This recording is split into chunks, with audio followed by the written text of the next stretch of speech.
All right, welcome to another episode of Critical Weight Theory. So, when it comes to music, sometimes I'm into stuff that's a little lo fi and slightly off kilter. And if you're like me, then you might like this episode. So, today I'm talking about a band that never quite broke into the mainstream, but quietly shaped a whole corner of underground rock. A band that, if you've heard of them, you might actually care about them. The Thinking Fellers Union Local 282, or just TFUL 282. So let's start simple with this one. They formed in 1986 in San Francisco. They have five core members: Mark Davies, Ann Eichelberg, Brian Hageman, Hugh Swartz, and Jay Paget. On paper, they're usually labeled experimental rock, indie rock, noise rock, and lo fi.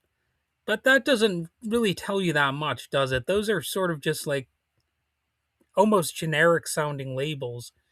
And they don't really do that much to tell you what the band sounds like. What they actually do is harder to pin down when it comes to this group. So a Thinking Feller song might start like a folk tune, then suddenly become some noisy chaos, and then the song might rebuild itself into something that almost sounds like a pop song again.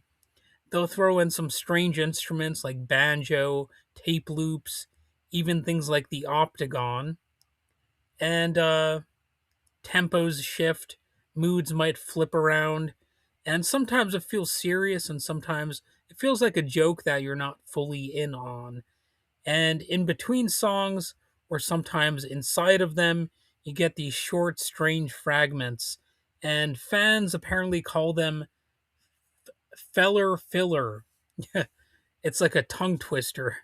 And they're like little sonic experiments, like half formed ideas, weird textures, and they don't always make sense on their own, but together they create this disjointed, often oddly compelling world.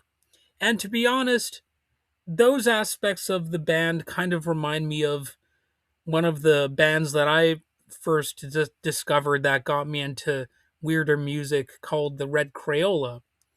And I discovered that group, oddly enough, from my aunt's record collection. She had their album, The Parable of Arable Land, and Thinking Fellers Union is not quite as strange as that album, but they still have some odd moments, you know? And this is one of those bands that can kind of remind you that when it comes to music, you can sometimes, throw out the rule book, or at least, skip a few pages or key passages from the rule book, because this is a band that is not afraid to just do what they want to do. And a lot of the time, I like groups that do things like that, where it seems like they could have gone in just about any direction, but they obviously had to, settle on something. So that's like what you got with the song. And it's always interesting to think about, like, all of these bands and these artists, like, where do they get their ideas, And even as a creative person myself, sometimes I'm like wondering, where do I get my ideas from? Sometimes I don't even know exactly. They just appear. And I think that's sometimes what happens with groups like this. They're creative and unique, and sometimes they just do what they do. And that's why I like this sort of band. And if you zoom out, one way to think about them is like this: they're like a love letter to punk. Now, I know that's a weird thing to say, maybe, in this context, because they're not necessarily a punk band, but they do have some of that attitude in there. Like, we're going to do what we want. And in some ways, that's like the true spirit of punk rock, really, if you actually think about it. You don't necessarily need to have all of the stereotypical elements of a punk band. You just need to have sort of an attitude, like, I'm going to do what I want.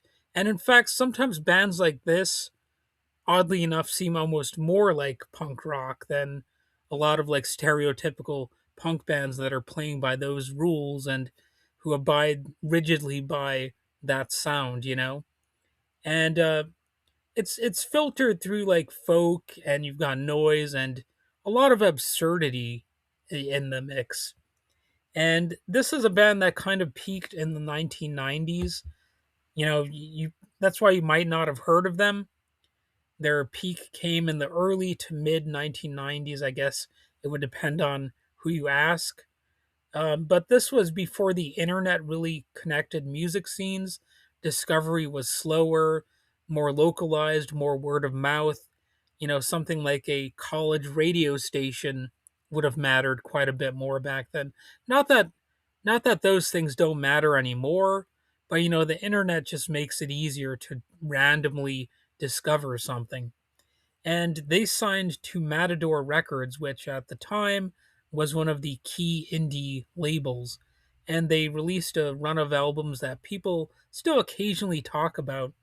There was or not Lonelyville, Lovelyville in 1991, Mother of All Saints in 1992, and Strangers from the Universe in 1994. Those are often mentioned as like their three main albums. And they did release some other stuff, but those are like the holy trinity, if you will, of the Thinking Fellers. And the last one that I mentioned, and Strangers from the Universe, uh, that one is usually considered the big album. I don't know. I said "End Stranger from the Universe." It's just titled "Strangers from the Universe." But anyway, that album is dense, surreal, and ambitious. It's also not particularly easy for normal people to enjoy that and sink their teeth into it. It's a little bit out there, and there's a great description from Trouser Press that says the rhythms feel like they're constantly tripping over themselves. And that's kind of perfect, The songs feel like they're about to fall apart, but somehow don't. And that's one of the things that I like about this group. Of course, I mean, I got to be honest here. I wouldn't want every band to sound like that. You know, it's it's not something that every band would want to sound like, in fact. But I like variety. I like some bands that don't sound like this. But I do like to know that there are some bands that do this kind of stuff who actually enjoyed, some success out there. They actually toured internationally. They even did a session for John Peel, which for an underground band at the time was kind of a big deal. John Peel, he's a well known, or he was a well known musical force involved in, like with a lot of bands. They have the famous John Peel sessions, and they actually did one of those, and yet they never really broke through. And it's interesting why they stayed cult, if you really think about that. Why didn't they get bigger? Well, there are a few reasons. First, the music is intentionally weird. It doesn't fit neatly into a genre. And second, their live shows could be chaotic from what I understand. And they use things like homemade instruments. They had unpredictable song structures, and the surreal element in general that can throw some people off. It might seem too gimmicky, and that's one of the things that can either help a band or harm a band if they seem a little too gimmicky. And a lot of bands, they might be dismissed as being too artsy fartsy as well. That old sort of critique. And they also didn't smooth anything out that much in terms of their style. They didn't try to make themselves more accessible, at least not that much. Even when they opened for bigger bands, audiences didn't always know what to do with them. But there's a flip side of that. The people who did connect with them, they really connected. They built a small, deeply devoted fan base, the kind of band people describe as your favorite band's band. That's one of the one of the things a person might say about them. And as for like their later years, after the mid 90s, things slowed down. They released one more full album in 2001 with the very normal title Bob Dinners and Larry Noodles present. Let me try that again. Bob Dinners and Larry Noodles present Tubby Turner's Celebrity Avalanche. That's right. It just rolls off the tongue, doesn't it? And that sort of tells you a lot about their sense of humor, if you want to call it that. I don't know. It's some sort of joke, I guess.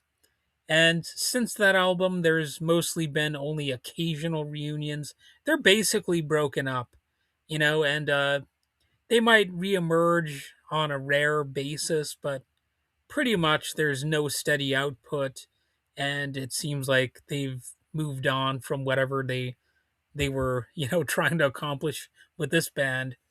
And what's interesting is how they've aged too. That's another uh, part of their story. They've been referenced in literature.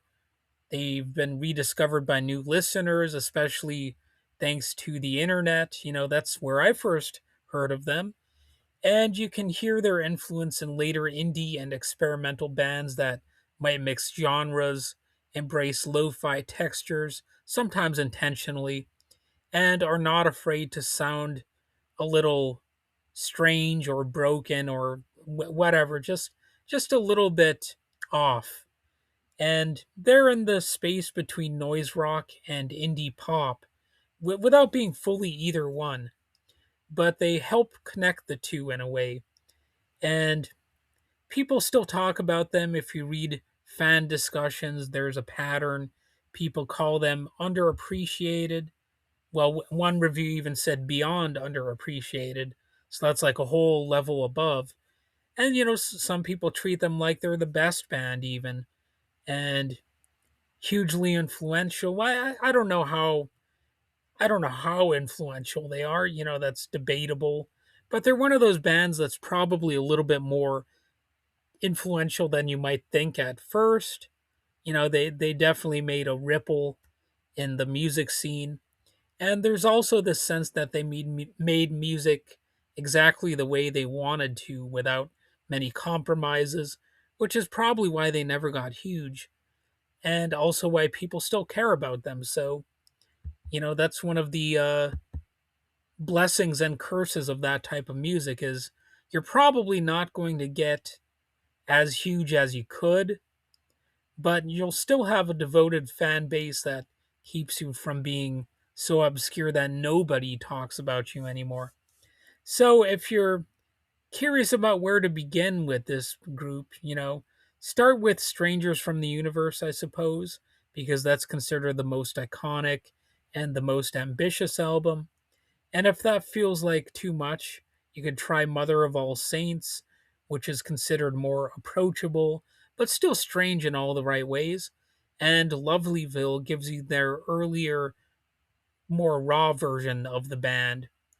And thinking Feller's Union Local 282 is one of those groups that reminds you music doesn't have to be clean or easy to be conventionally listened to, Like, this is a band I could actually play in the background while doing something else. They're that there's not the noisiest band of all time or whatever. So, it's even though I just made them sound like they're pretty weird and far out there, it's not like it's not like a bunch of shrieking noise or something all the time. You know what I mean? It's not it's not like total noise. There's like song structures involved just to make that clear. And sometimes the interesting stuff lives just outside of the spotlight. It can be a little confusing, but worth the time. And well, thanks for listening to the episode. If you enjoyed this, despite my fumbling around with words here and there, well, you might want to stick around and listen to other episodes, including future episodes, of course. There's there's more stuff like this on the way. I've got plenty of relatively obscure bands on the back burner at all times. And I've got more movie and TV show reviews, and yes, a lot of political commentary, social commentary. And, I've still got, the idea of doing more trivia type episodes. So, all right, have a good day.